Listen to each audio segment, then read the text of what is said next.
Asaf Naila अरबों का एक मशहूर बुत जो सफा और मरवा पहाड़ियों पर पूजा जाता था। ये वो बुत थे जिसे लोगों ने अपने हाथों से नहीं तराशे थे, बल्कि ये जीते जागते हकीकी इंसान थे। उन्होंने खाना काबा के अंदर ऐसा क्या जुर्म किया था जिसकी वजह से अल्लाह ने उन्हें ऐसा खौफनाक अजाब दिया जो आने वालों के लिए इबरत का निशान बन गए। जब से खाना काबा तामीर हुआ तब से लेकर अब तक जिसने भी बैतुल्लाह की हुर्मती की या बेहुर्मती करने की कोशिश की तो अल्लाह ने उनका वो हशर किया कि रहती दुनिया तक इबरत का निशान बनकर रह गए। फिर चाहे वो दुनिया का ताकतवर बादशाह अबरहा और उसके हाथियों का लश्कर ही क्यों ना हो। उसके अलावा तारीख में कई ऐसे वाक़यात मिलते हैं कि जिन्होंने काबा शरीफ की बेहुर्मती की और उनको अल्लाह ने दर्दनाक अजाब देकर तबाह कर दिया। उसकी एक मिसाल असाफ नाइला है। असाफ बिन याला और नाइला बिन्त ज़ैद दरअसल कबीला बनी जरहम के एक मर्द जन थे। नाइला एक खूबसूरत और हसीन लड़की थी जो अपने कबीले में यमन के किसी इलाके में रहा करती थी। ये खूबसूरत हसीना कबीला बनी जरहम में अपने हुस्न की नुमाइश किया करती थी। वो फांस लिबास पहनकर घर से निकलती थी और कबीले के नौजवान उसके पीछे पीछे चलते थे। हर कोई उसे ताल्लुकात का ख्वाहिशमंद था। उन्हें लोगों में कबीले के सरदार का बेटा भी शामिल था जिसका नाम असाफ बिन याला था। असाफ और नाइला आपस में मोहब्बत कर बैठे और ये मोहब्बत बहुत ही जल्द खबासत में बदल गई। उन्होंने आपस में नाजायज ताल्लुकात कायम कर लिए और जब कभी मौका मिलता तो दोनों जिना में मशगूल हो जाते। इसी तरह ये सिलसिला यूं ही चलता रहा। जब उनके घर वालों को उसका इल्म हुआ तो वो उनके खिलाफ हो गए।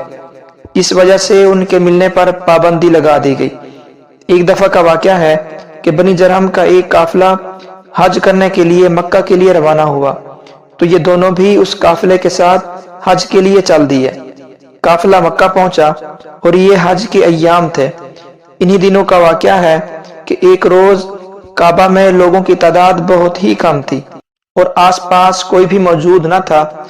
लिहाजा शैतान ने उनके दिलों में वसवसा डालना शुरू कर दिया।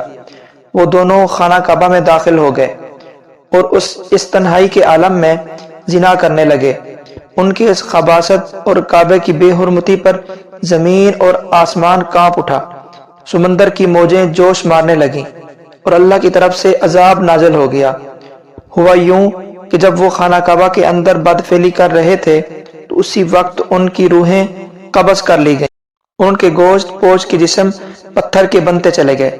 ये लम्हा इंतहाई खौफनाक और अजीब व गरीब था।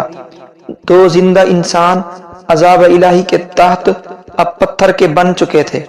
कुछ देर बाद जब बनी जरहम के लोग काबा के करीब आए और बैतुल्लाह के दरवाजे को खोला तो दोनों बदबख्त बरहना हालत में पत्थर बने खड़े थे। कुछ देर बाद जब बनी जरहम के लोग काबा के करीब आए और बैतुल्लाह के दरवाजे को खोला वो ये समझ गए कि ये खबीस अल्लाह की मुकद्दस घर में किसी जुर्म का इर्तकाब कर रहे थे। लोगों ने दोनों की मुजस्समों को उठाया और बाहर लाकर जमीन में गाड़ कर उन्हें खड़ा कर दिया ताकि ये लोगों के लिए इबरत का निशान बना रहे। कुछ दिन गुजरने के बाद मक्का के लोगों ने असाफ के बुत को उठाकर कोई सफा के मकाम पर रख दिया और नाइला के बुत को उठाकर कोहे मरवा के मकाम पर रख दिया। सफा और मरवा दरअसल दो पहाड़ी हैं जो हरम काबा के बिल्कुल करीब ही हैं।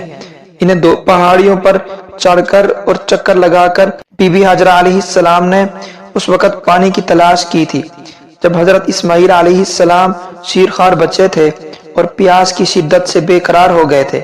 इसलिए ज़माना कदीम से ये दोनों पहाड़ियां बहुत मुकद्दस मानी जाती हैं और हाजी उन पर चढ़कर बड़े एहतराम और जज्बा अकीदत के साथ तवाफ किया करते थे। जब असाफ और नाइला के बुत को सफा और मरवा पहाड़ी पर रखा गया तो उनकी सजा ये तजवीज़ की गई कि जो शख्स भी सफा और मरवा पर जाए और उन दोनों बुतों को एक एक जूता मारे। एक दो नस्लों तक ये अमल जारी रहा। फिर लोगों ने उन्हें जूतों के बजाय थप्पड़ मारना शुरू कर दिए और कुछ नस्लों बाद लोग उन्हें सिर्फ हाथ लगाया करते थे। इसी तरह वक्त गुजरने के साथ लोगों ने उनसे इबरत हासिल करना कम اور ان کی تعظیم زیادہ کرنے لگے، یہاں تک کہ ایک وقت ایسا آیا کہ عربوں نے جاہلیت کی بنا پر ان کو محبت کی علامت قرار دینا شروع کر دیا، اور قبیلوں میں ان دونوں کے عشق کی داستانوں کو فخر سے بیان کیا جانے لگا۔ آہستہ آہستہ یہ محبت کی دیوی اور دیوتا قرار پائے۔ 5ویں صدی تک اصاف النائلہ کے اس بت کو عربوں کے بڑے بتوں میں شمار کیا جاتا تھا، جن کے آگے لوگ سجدہ کیا کرتے تھے اور قربانی بھی چڑھاتے تھے۔ حضرت زید بن حارث رضی اللہ تعالیٰ عنہ بیان کرتے ہیں کہ زمانہ جاہلیت میں جب مشرکین مکہ بیت اللہ کا طواف کرتے تھے تو اصاف النائلہ کے اس بت کو چھوتے تھے۔ میں ایک دفعہ رسول اللہ صلی اللہ علیہ وسلم کے ساتھ بیت اللہ کا طواف کر رہا تھا، لہٰذا جب میں ان بتوں کے پاس سے گزرا تو ان کو چھوا۔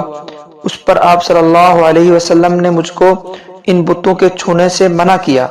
میں نے اپنے دل میں کہا کہ دیکھوں تو صحیح کہ چھونے سے کیا ہوتا ہے، اس لیے دوبارہ ان کو چھوا۔ آپ صلی اللہ علیہ وسلم نے دوبارہ ذرا سختی سے منع کرتے ہوئے فرمایا، کیا تم کو منع نہیں کیا تھا؟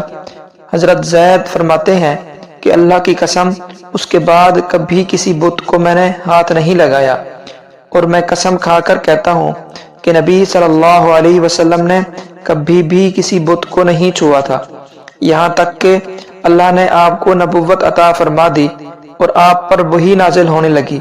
ایک دن عروج تو ہدایت کا ایک سورج طلوع ہوا جس سے یہ پورا خطبہ جگمگا اٹھا۔